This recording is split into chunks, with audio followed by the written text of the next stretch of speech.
Topic जो आहे आता solubility. The solubility of solute is its amount per unit volume of a saturated solution at a specific temperature. तर बघा solubility काय असते, तर solubility of a solute. Okay, solubility he related आहे कोणाशी, सॉल्यूटची, जे सॉल्यूट आहे.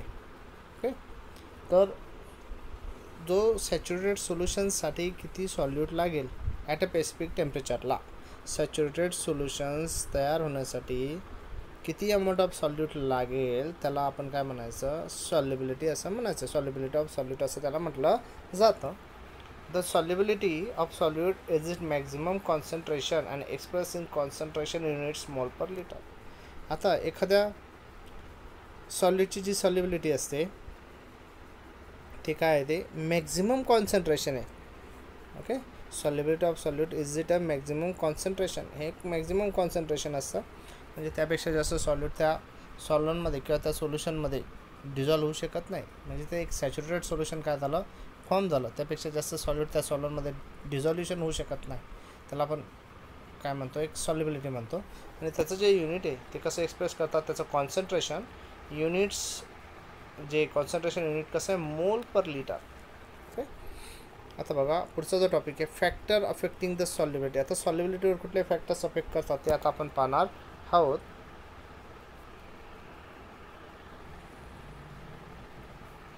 The extent to which substance dissolve in a solvent varies greatly with the different substance. तर बघा, जे डिफरंट सबस्टन्स असतात त्यांची सॉल्व्हंटमध्ये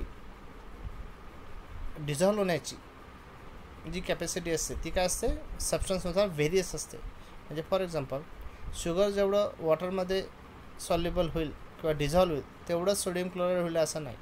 कारण सबस्टन्स वेगळे आहे म्हणून त्याची जी एक्सटेंट आहे, जी अमाऊंट आहे डिझॉल्व होण्याची, किंवा सॉल्टचं वॉटरमध्ये डिझॉल्व होण्याचं आणि शुगरचं वॉटरमध्ये डिझॉल्व होण्याचं अमाऊंट कसं असणार आहे, डिफरंट आहे. कारण डिफरंट सबस्टन्स आहे म्हणून सॉल्युबिलिटी कशी असते, डिफरंट असते. It depends on nature of solute. आता हे वेगवेगळं व्हेरियस असतं सॉल्युबिलिटी. मग हे कशावर डिपेंड आहे, तर depend of nature of solute. सॉल्यूटच्या नेचरवर, सॉल्व्हंटच्या नेचरवर, जे टेम्परेचर आहे त्याच्यावर आणि जे प्रेशर आहे त्याच्यावर, ह्या 4 गोष्टींवर जी सॉल्युबिलिटी असते ही डिपेंडंट असते. त्याच्यात आता आपण फर्स्ट पाहणार आहोत, nature of solute and solvent. Nature of solute and solvent.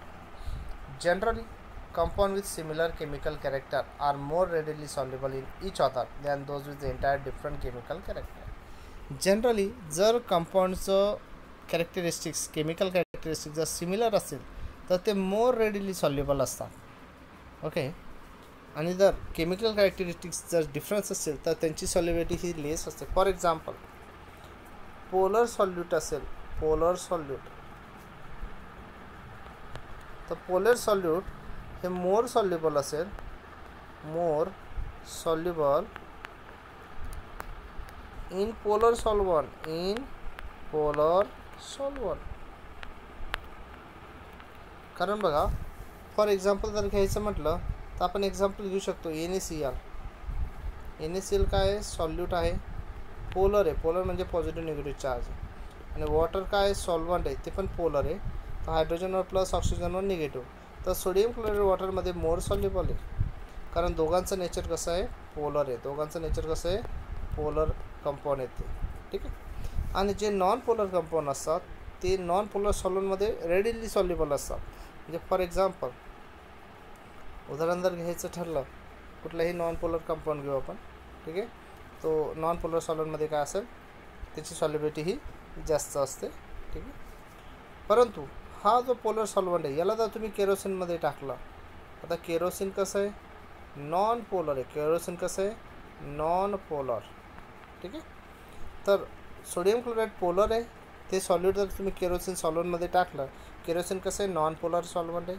तर सोडियम क्लोराईडची सॉल्युबिलिटी केरोसिनमध्ये कशी असणार आहे, कमी असणार आहे. कारण केमिकल प्रॉपर्टी कशा त्याच्या वेगवेगळ्या, केमिकल कॅरेक्टरिस्टिक्स कशात वेगवेगळ्या. ठीक आहे.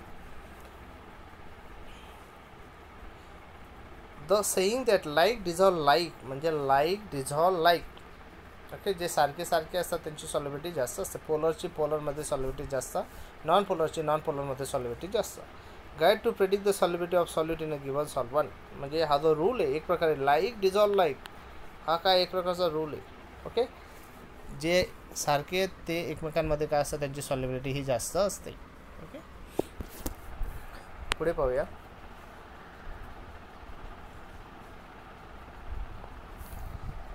Thus, substances having similar intermolecular forces are likely to be soluble in each other. जे काही जे सबस्टन्स असतात त्यांच्यामधले जे इंटरमोलिक्युलर फोर्सेस जर सिमिलर असतील तर ते सॉल्युबल असतात एकमेकांमध्ये. Generally polar solute dissolve in polar solute. बघा, पोलर सॉल्यूट हे पोलर सॉल्यूटमध्ये डिझॉल्व असतात. This is because in this solute solvent and solvent interaction are all the similar magnitude. कारण पोलर असल्यामुळे काय असतं, सॉल्यूट सॉल्वंटचं आणि सॉल्वंटचं जे इंटरॅक्शन आहे ते कसं आहे, सिमिलर मॅग्निट्यूड आहे. फॉर एक्झाम्पल,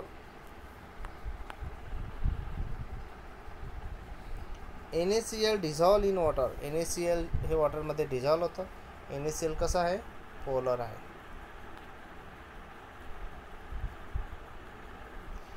वॉटर कसं आहे, पोलर आहे, म्हणजे पोलरमध्ये सॉल्युबल असतं, डिझॉल्व होतं. Strong ion dipole interaction of Na+ and Cl- ions with a water molecule. तर जे डायपोल इंटरॅक्शन आहे आयन्समधलं, बघा सोडियम क्लोराईडमध्ये काय Na+ Cl-. ओके, तर सोडियम आणि Cl- आयन्सचं वॉटर मॉलिक्यूल बरोबर इंटरॅक्शन कसं आहे, स्ट्रॉंग असणार आहे. हायड्रोजन बॉन्डिंग बिटवीन वॉटर मॉलिक्यूलमध्ये कुठला बॉन्ड आहे, हायड्रोजन बॉन्ड आहे. Hydrogen bonding between water molecules and ion attraction between Na+ and Cl- ions are comparable. म्हणजे वॉटर मॉलिक्यूलमध्ये जो हायड्रोजन बॉन्डिंग आहे आणि आयनमध्ये जे अट्रॅक्शन आहे, म्हणजे जो सॉल्यूट आपण घेतला होता Na+ Cl-, हे दोघं कसे आहेत, कम्पेरेबल आहेत. कसे आहेत, कम्पेरेबल आहेत. म्हणून पोलर सॉल्वंट हा पोलर सॉल्यूट हा पोलर सॉल्वंटमध्ये डिझॉल्व होतो. Non-polar organic compound like cholesterol dissolve in non-polar solvents such as benzene. Cholesterol कसं आहे, नॉन पोलर आहे आणि हा डिझॉल्व होतो नॉन पोलर सॉल्वंट. ते कुठलं, बेन्झीन. बघा, नॉन पोलर सॉल्वंटमध्ये काय होतं, मोठ्या प्रमाणामध्ये डिझॉल्व होत असतं. Sugar dissolve in water. The dissolution of sugar in water is due to intermolecular hydrogen bonding between sugar and water. आता शुगर वॉटरमध्ये डिझॉल्व होतं. जे डिझॉल्युशन्स झालं आहे शुगरचं वॉटरमध्ये, हे कशामुळे, कारण इंटरमोलिक्युलर हायड्रोजन बॉन्ड असतो शुगर आणि वॉटरमध्ये, आणि इंटरमोलिक्युलर हायड्रोजन बॉन्ड असल्यामुळे मोठ्या प्रमाणामध्ये शुगर काय होतं, वॉटरमध्ये डिझॉल्व होतं. म्हणजे त्याची सॉल्युबिलिटी काय असते, जास्त असते. तर आपण जे बघितलं नेचर ऑफ सॉल्यूट आणि सॉल्वंट, म्हणजे पोलरमध्ये आणि नॉन पोलरमध्ये सॉल्युबिलिटी कशी असते, जास्त असते. किंवा त्यांच्यामध्ये जे इंटरॅक्शन असणार आहे कॅटायन आयन्स किंवा सॉल्वंटमध्ये, म्हणजे सॉल्यूट सॉल्वंट आणि सॉल्वंट याच्यातलं इंटरॅक्शनसुद्धा त्याच्यासाठी काय करतात, मॅटर करतात. पुढचा जो टॉपिक आहे, इफेक्ट ऑफ टेम्परेचर ऑन सॉल्युबिलिटीवर टेम्परेचरचा काय इफेक्ट होता. How solubility of substance change with the temperature depend on एन्थॅल्पी of solution. तर बघा, एखादा जो सबस्टन्स असतो त्याची जी सॉल्युबिलिटी असते ती डिपेंड करते temperature depend on a एन्थॅल्पी solution. आता जे मेनी सॉल्यूट असतात, म्हणजे अनेक जे सॉल्यूट असतात, for example KCl, potassium chloride म्हणतो आपण, dissolve in water by endothermic process. वॉटरमध्ये डिझॉल्व होतं, याला आपण काय म्हणतो, एंडोथर्मिक प्रोसेस. एंडोथर्मिक प्रोसेस म्हणजे काय, आपल्याला त्याला हीट द्यावी लागते. हीट ΔH म्हणजे एन्थॅल्पी म्हणतो आपण त्याला. हीट आपल्याला काय करावी लागते, प्रोव्हाइड करावी लागते. म्हणजे त्याला हीट दिल्याशिवाय ती रिएक्शन होणार नाही. That is with absorption of heat. मग KCl काय करतो, हीट ॲब्झॉर्ब करतो. When temperature is increase by adding heat to system, the solubility of substance increases according to Le Chatelier principle. तर ज्यावेळेस आपण टेम्परेचर इन्क्रीज करू टू सिस्टीमला, okay, when temperature is increase by adding heat to system, solubility of substance काय होते, increase होतं. म्हणजे बघा, KClला तर तुम्ही वॉटरमध्ये टाकलं तर ते पूर्ण सॉल्युबल होणार नाही, पण तुम्ही जर टेम्परेचर प्रोव्हाइड केलं तर काय होणार आहे, त्याची सॉल्युबिलिटी इन्क्रीज होईल, तो डिझॉल्युशन होईल. हे अकॉर्डिंग टू ली चॅट्रेयल प्रिन्सिपलप्रमाणे. म्हणजे टेम्परेचर इंक्रीज केल्याने सॉल्युबिलिटी काय होते, इंक्रीज होते. Addition of heat causes a stress on saturated solution. मग बघा, हीट दिल्यामुळे काय होतं, जे सॅच्युरेटेड सोल्युशन आहे त्याच्यावर ट्रेस येतो. दिस ट्रेस फेवर एंडोथर्मिक प्रोसेस. मग त्याच्यामुळे काय होतं, या ट्रेसमुळे काय होतं, एक एंडोथर्मिक प्रोसेस होते. काय होतं, ती एक प्रकारे एंडोथर्मिक प्रोसेस होते. On the other hand, when substance dissolve in water by exothermic process, its solubility decreases with increase in temperature. समजा एखादा सबस्टन्स आपण वॉटरमध्ये डिझॉल्व केला, कुठल्या प्रोसेसने, एक्झोथर्मिक, तर सॉल्युबिलिटी त्याची काय होते, डिक्रीज होते विथ इन्क्रीज इन टेम्परेचर. म्हणजे समजा सबस्टन्स डिझॉल्व केल्यानंतर वॉटरमध्ये ती जर एक्झोथर्मिक प्रोसेस असेल तर तो हीट काय करतो, बाहेर टाकतो. म्हणजे त्याला हीट द्यायची गरज नाही. ॲडिशन केल्यानंतर त्या सबस्टन्सला आपण वॉटरमध्ये ॲड केल्यानंतर हीट काय होते, ऑटोमॅटिक जनरेट होते. आणि जर अशा सबस्टन्सला तुम्ही जर हीट दिली तर तो सबस्टन्सची सॉल्युबिलिटी काय होते, कमी होते. म्हणजे तो क्रिस्टल फॉर्ममध्ये ऑप्टेन व्हायला लागेल. The substance such as calcium chloride, lithium sulphate hydrate dissolve in water releasing heat. Calcium क्लोराईडला जर तुम्ही वॉटरमध्ये टाकलं तर ते टेम्परेचर काय होतं, इन्क्रीज होऊन जातं. म्हणजे विदाऊट हीट टेम्परेचर इन्क्रीज होतं. म्हणजे काय करतो, तो हीट काय करतो, रिलीज करतो. त्या प्रोसेसला आपण काय म्हणतो, एक्झोथर्मिक प्रोसेस असं त्याला म्हटलं जातं. Important to understand there is no direct correlation between solubility and exothermicity or endothermicity. तर बघा, इम्पॉर्टंट काय आहे तुम्हाला समजणं, जी सॉल्युबिलिटी आणि एक्झोथर्मिसिटी आणि एंडोथर्मिसिटी आहे यांच्यामध्ये डायरेक्ट कोरिलेशन नाही आहे. For example, dissolution of calcium chloride in water is exothermic. Calcium क्लोराईडला जर तुम्ही वॉटरमध्ये टाकलं तर ती एक्झोथर्मिक असतं, म्हणजे हीट रिलीज करतं. And that of ammonium nitrate is endothermic. Ammonium नायट्रेटला जर तुम्ही वॉटरमध्ये टाकलं तर ते एंडोथर्मिक आहे, म्हणजे त्याला हीट द्यावी लागेल, तेव्हा अमोनियम नायट्रेट काय होईल, dissolve. The solubility of this increase with the temperature. मग दोघांची सॉल्युबिलिटी काय होईल, the solubility of this increases with the temperature. जर दोघांना पण हीट दिली तर दोघांची सॉल्युबिलिटी काय होते, इन्क्रीज होते. ठीक आहे. म्हणून आपण डायरेक्टली को रिलेशन लावू शकत नाही एक्झोथर्मिसिटी आणि एंडोथर्मिसिटीची आणि सॉल्युबिलिटी. कारण इथे काय आहे, दोघं कंडिशनला जर टेम्परेचर इन्क्रीज केलं तर दोघांचं सॉल्युबिलिटी काय होते, इन्क्रीज होते. कारण एक आहे एक्झोथर्मिक, दुसरे आहे एंडोथर्मिक. तरीसुद्धा figure 2.1 show result of experimental determination of solubility of some ionic solid in water at various temperature.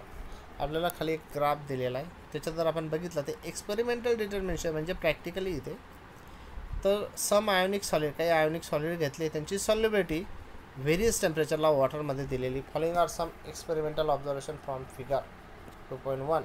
तर ते आपण जे 2.1 फिगर आहे त्याच्यामध्ये आपण पाहूया. Temperature versus solubility. ठीक आहे. 100 ग्राम वॉटरमध्ये त्या सॉल्यूटची सॉल्युबिलिटी आहे. ओके. जो सोडियम क्लोराईड आहे, ओके, तर सोडियम क्लोराईड हे दिसते आपल्याला. ठीक आहे. तर त्याचं काय टेम्परेचर इन्क्रीज होते पण सॉल्युबिलिटी इन्क्रीज होते. ओके. नंतर KCl पोटॅशियम क्लोराईड, थोडी सॉल्युबिलिटी इन्क्रीज होते. हा जो दिला पोटॅशियम नायट्रेट, याची सॉल्युबिलिटी कशी होते, जास्त इन्क्रीज होते टेम्परेचर इन्क्रीज होत असताना. नंतर KBr, okay, NaBr sodium bromide, sodium नायट्रेटची पण सॉल्युबिलिटी काय होते, इन्क्रीज होते. ठीक आहे. अशा प्रकारे हे ग्राफिकली आपल्याला एक्सपेरिमेंटली किंवा प्रॅक्टिकली हे दिलेलं आहे की टेम्परेचर इन्क्रीज होताना काही कंपाऊंडच्या सॉल्युबिलिटी काय होतात, इन्क्रीज होतात. काही कंपाऊंडच्या खूप जास्त प्रमाणात होतात, काही कंपाऊंडच्या स्लाइटली इन्क्रीज होते. Solubility of sodium bromide, sodium chloride, potassium chloride change slightly with temperature. तर ग्राफवरून आपण काय म्हणू शकतो, sodium bromide, sodium chloride, potassium क्लोराईडची जी सॉल्युबिलिटी आहे ती टेम्परेचर जर इन्क्रीज झालं तर स्लाइटली चेंज होते, थोड्याफार प्रमाणामध्ये चेंज होते. Solubility of potassium nitrate, sodium nitrate and potassium bromide increase appreciably with increasing temperature. Potassium nitrate, sodium nitrate आणि पोटॅशियम ब्रोमाइड याची जी सॉल्युबिलिटी आहे, टेम्परेचर जर आपण इन्क्रीज केलं तर सॉल्युबिलिटी ही मोठ्या प्रमाणामध्ये इन्क्रीज होते. Solubility of sodium sulphate decreases with increase in temperature. परंतु सोडियम सल्फेटची सॉल्युबिलिटी जर आपण टेम्परेचर इन्क्रीज केलं तर सॉल्युबिलिटी काय होते, डिक्रीज होते. हे आपण ग्राफवरून बघितलं.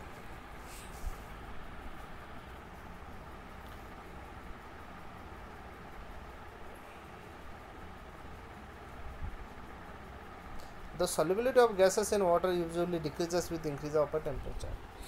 आता जे गॅसेस असतात, आता आपण ते आयनच्या बाबतीत सॉलिडच्या बाबतीत बघितलं, परंतु जे गॅसेस आहे त्यांची सॉल्युबिलिटी वॉटरमध्ये डिक्रीज होते. जर आपण टेम्परेचर इन्क्रीज केलं तर गॅसेसची सॉल्युबिलिटी वॉटरमध्ये काय होते, डिक्रीज होते. When gases are dissolve in water the gas molecule in liquid phase are a condense.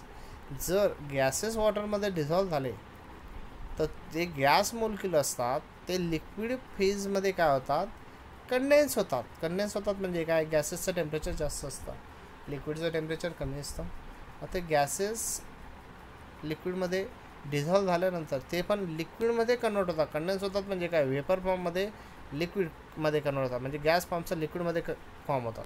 The condensation is an exothermic process. आणि जी कंडेन्सेशन आहे म्हणजे गॅस टू लिक्विड कंडेन्सेशन म्हणतो याला. कंडेन्सेशन होतं म्हणजे काय होतं, हीट बाहेर पडते, हीट गिवन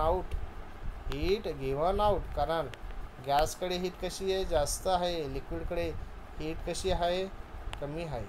ठीक आहे, गॅसकडे हीट कशी जास्त आहे, म्हणजे ही एक्झोथर्मिक प्रोसेस आहे. कंडेन्सेशन ही एक्झोथर्मिक प्रोसेस आहे. The solubility of gases in water must decrease as temperature is rise. मग जर आपण टेम्परेचर राईज केलं तर वॉटरमध्ये जे गॅसेस सॉल्युबल आहे ती सॉल्युबिलिटी काय होते, गॅसेसची कमी होते, डिक्रीज होते. पुढचा जो टॉपिक आहे, effects of pressure on solubility. सॉल्युबिलिटीवर प्रेशरचा काय इफेक्ट होतो. Pressure has no effect on the solubility of solid and liquid as they are incompressible. प्रेशरचा सॉलिड आणि लिक्विडच्या सॉल्युबिलिटीवर कुठलाही इफेक्ट होत नाही, कारण ते कसे आहेत, इनकॉम्प्रेसिबल आहेत. कसे आहेत, इनकॉम्प्रेसिबल म्हणजे ते त्यांचे पार्टिकल्स जे आहेत ते खूप क्लोज आहेत, ते अजून कॉम्प्रेस होत नाही, म्हणून प्रेशरचा त्याच्यावर कुठलाही, ते सॉलिड आणि लिक्विडच्या सॉल्युबिलिटीवर कुठलाही इफेक्ट होणार नाही. However pressure greatly affect solubility of gases in liquid. परंतु प्रेशरचा ग्रेटली इफेक्ट कशावर होतो, solubility of gases in liquid. जे गॅसेस लिक्विड हे सॉल्युबिलिटी जास्त आहे त्यांच्यावर त्याचा इफेक्ट होतो. Solubility of gases increases with increasing pressure. जर आपण प्रेशर इन्क्रीज केला तर त्याची सॉल्युबिलिटी काय होईल, गॅसेसची सॉल्युबिलिटी काय होईल, इन्क्रीज होईल. The quantitative relationship between gas solubility in liquid and pressure is given by Henry law. तर क्वांटिटेटिव्ह काय एक रिलेशनशिप आहे, गॅस सॉल्युबिलिटी इन लिक्विड म्हणजे गॅसची सॉल्युबिलिटी लिक्विडमध्ये आहे आणि जो प्रेशर आहे, ओके, हेनरी लॉ जो आपल्याला दिला. आता आपल्याला बघायचं आहे याच्यामध्ये काय क्वांटिटेटिव्ह रिलेशनशिप आहे ते आपण पाहू.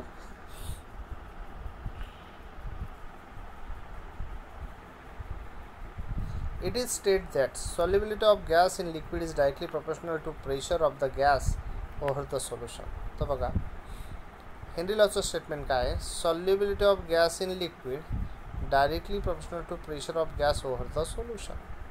ओके, म्हणजे जेवढा सोल्युशनच्या वरती प्रेशर जास्त तेवढा सॉल्युबिलिटी जास्त.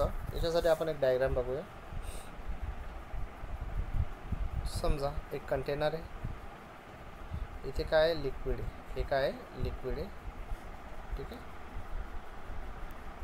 आणि सपोज इथे काय गॅसचे पार्टिकल आहेत.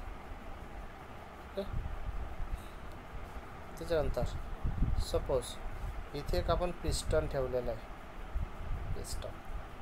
पिस्टनवर जर आपण प्रेशर अप्लाय केला, ओके, आता बघा काय होईल. तर बघा बाळांनो, एक अशा पद्धतीने आपण दाखवलं आहे. ठीक आहे, ऑलरेडी इथे काय होतं, लिक्विड आहे. ओके, त्याच्यानंतर इथे काय होतं, तर इथे आपल्याला गॅसचे पार्टिकल आहे आणि इथं आपण प्रेशर जास्त लावला, पिस्टनने प्रेशर अप्लाय केलं. तर बघा इथे काय म्हणतोय आपण, जर आपण pressure over the gas of solution म्हणजे बघा सॉल्युबिलिटी इन्क्रीज होईल जर pressure of the gas over the सोल्युशनवरचा जर प्रेशर वाढवला, म्हणजे हा जर प्रेशर तुम्ही जर इन्क्रीज केला तर काय होईल, सॉल्युबिलिटी वाढेल. म्हणजे बघा हे जर तुम्ही असं डाऊनला केलं तर गॅसचे मॉलिक्यूल काय होतील, मोठ्या प्रमाणामध्ये इथे काय होतील, कोलाईड होतील. कशामध्ये, लिक्विड फेजशी, आणि मग ते लिक्विडमध्ये काय होतील, एंटर करतील आणि त्याच्यात काय होतील, ते सॉल्युबल होतील. कारण गॅसचं कन्वर्जन कशात होईल, लिक्विडमध्ये होईल. कशात होईल, लिक्विडमध्ये, म्हणजे ॲक्च्युली ते सॉल्युबल होतील. ॲक्च्युली ते काय होतील, सॉल्युबल होईल. Where S is the solubility, S काय आहे, solubility of the gas in mole per litre, P is the pressure of the gas in bar over the solution. तर एस काय आहे, सॉल्युबिलिटी आहे गॅसची लिक्विडमध्ये, आणि पी काय, प्रेशर ऑफ गॅस आहे जो सोल्युशनवर आहे. तर K H is the proportionality constant called Henry law constant. तर बघा सॉल्युबिलिटी ही डायरेक्टली प्रोपोर्शनल होती, सॉल्युबिलिटी ही डायरेक्टली प्रोपोर्शनल आहे pressure on the over the solution, सोल्युशनवरचा प्रेशर. तर एस इज इक्वल टू डायरेक्टलीच्या ऐवजी इक्वल करायचं, के एच काय असतो, हेनरी लॉ कॉन्स्टंट आहे, आणि प्रेशर ही आपल्याला एक इक्वेशन मिळेल. म्हणजे solubility is equal to product of proportionality constant, त्याला आपण Henry law constant multiply by the pressure over the solution, सोल्युशनवरचा प्रेशर. आता बघा के एचचं युनिट काढताना के एचसाठी आपण असं लिहू शकतो, solubility upon pressure over the solution. सॉल्युबिलिटीचं युनिट काय, मोल पर लिटर, प्रेशरचं युनिट काय, बार. म्हणून जे युनिट मिळेल आपल्याला मोल्स पर लिटर पर बार, हे कशाचं आहे, हेनरी लॉ कॉन्स्टंट म्हणजे प्रोपोर्शनॅलिटी कॉन्स्टंट म्हणजे के एचचं युनिट आहे. पेन P is equal to 1 bar, म्हणजे जेव्हा प्रेशर 1 बार असेल त्यावेळेस जो प्रोपोर्शनॅलिटी कॉन्स्टंट आहे म्हणजे Henry law constant is equal to solubility. K H is solubility of gas is liquid when its pressure over the solution is 1 bar. म्हणजे ज्यावेळेस सोल्युशनवरचा प्रेशर जर 1 बार असेल त्यावेळेस के एच म्हणजे solubility of gas in liquid हे equal असेल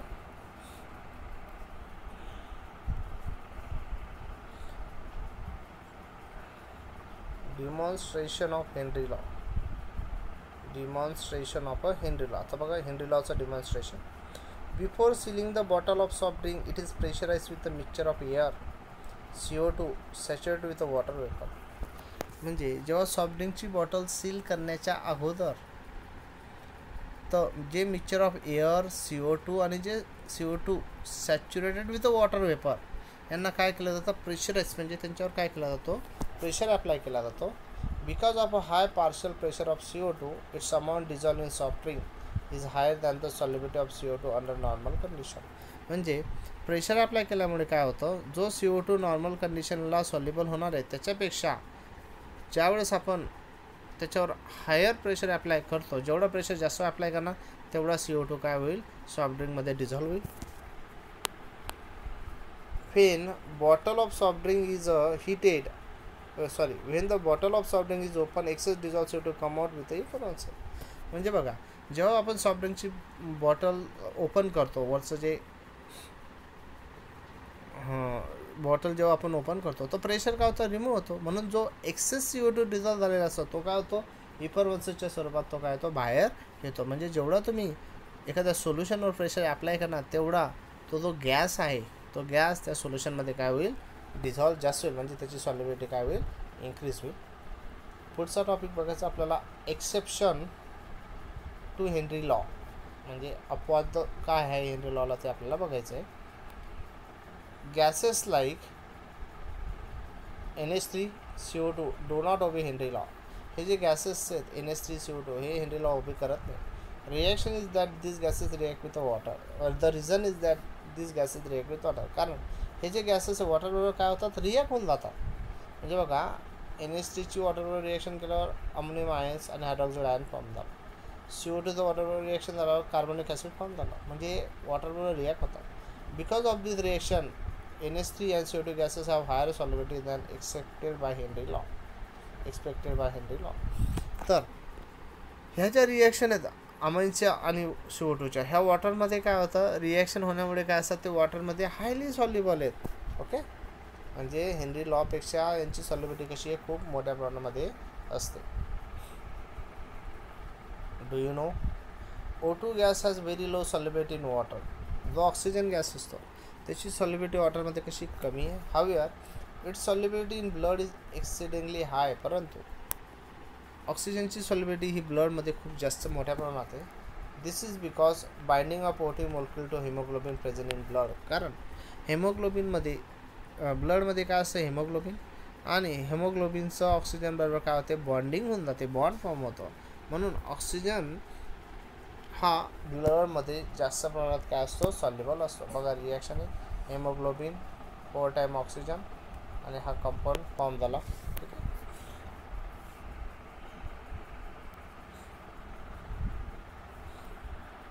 Solubility of N2 gas in water at 25 degrees Celsius and 1 bar is 6.85 10 raised to minus 4 mole per liter. Calculate Henry law constant. Second, molarity of En2 gas dissolved in water under atmospheric condition when partial pressure of En2 in atmosphere is 0.75 bar. तर बघा आपल्याला given काय दिलं आहे, solubility दिली nitrogen गॅसची, त्याचं temperature दिलं आणि त्याच्यावरचा प्रेशर दिला. आपल्याला काय काढायचं आहे, हेनरी लॉ कॉन्स्टंट काढायचा आहे. नंतर जो नायट्रोजन गॅस आहे त्याची मोलॅरिटी काढायची जी वॉटरमध्ये डिझॉल्व झालेली आहे, आणि जी ॲटमॉस्फेरिक कंडिशन ज्यावेळेस पार्शियल प्रेशर किती आहे, पार्शियल प्रेशर हा 0.75 आर आहे, ते आपल्याला कॅल्क्युलेशन करायचं. आता फर्स्ट काढताना K H is equal to S upon P, solubility माहिती आहे 6.85 10 raised to minus 4, प्रेशर किती 1 बार, त्याचं जे आन्सर आहे 6.85 10 raised to minus 4 मोल पर लिटर पर बार. हे काय झालं, सॉल्युबिलिटी कॉन्स्टंट. दुसरं, आता आपल्याला सॉल्युबिलिटी करायचं, पण इथे कॉन्स्टंट मिळाला आपल्याला 6.85 10 raised to minus 4, परंतु प्रेशर किती 0.75, मग त्याचं जी सॉल्युबिलिटी 5.138 10 raised to minus 4 मोल पर लिटर, म्हणजे मल्टिप्लिकेशन केल्यानंतर हे आन्सर आपल्याला मिळेल. मिथाइल ब्रोमाइड इज 0.159 मोल पर लिटर, हा हेनरी लॉ कॉन्स्टंट दिलेला आहे. At 25 degree Celsius, what is solubility of a methyl bromide in water at 25 degree Celsius at a pressure of 130 millimetre mm mercury. तर बघा आपल्याला methyl ब्रोमाइडची solubility दिली 25 डिग्रीला, आपल्याला 25लाच काढायची आहे, फक्त आधी 1 बारला होती, आता 130 mm HGला काढायचं आहे. According to Henry law formula काय आहे, S is equal to K H into P. Okay, K H is equal to आपल्याला माहिती आहे 0.159. आता इथं जो प्रेशर आहे तो प्रेशर 130 दिला आहे. ओके, त्याला आपल्याला बारमध्ये करायचं, त्याला 760ने डिवाईड करायचं. ओके, डिवाईड केल्यानंतर तो आपल्याला बारमध्ये मिळेल 0.173 बार आपल्याला मिळाला. ओके, तर बघा एसची व्हॅल्यू सॉल्युबिलिटी व्हॅल्यू 0.159 आहे, आणि हा के एच झाला, आणि पीची व्हॅल्यू 0.173 बार झाला, म्हणजे जो 130 होता त्याचं कन्वर्जन आपण बारमध्ये केलं, तर आपल्याला सॉल्युबिलिटी मिळाली 0.271 मोलॅरिटी. ओके, तर अशा पद्धतीने याचे न्यूमेरिकल्स आपण सॉल्व केले. मित्रांनो, तुम्हाला जर माझा व्हिडिओ आवडला असेल तर लाईक करा, कॉमेंट करा, आणि जास्तीत जास्त तुमच्या मित्रांपर्यंत तो शेअर करा.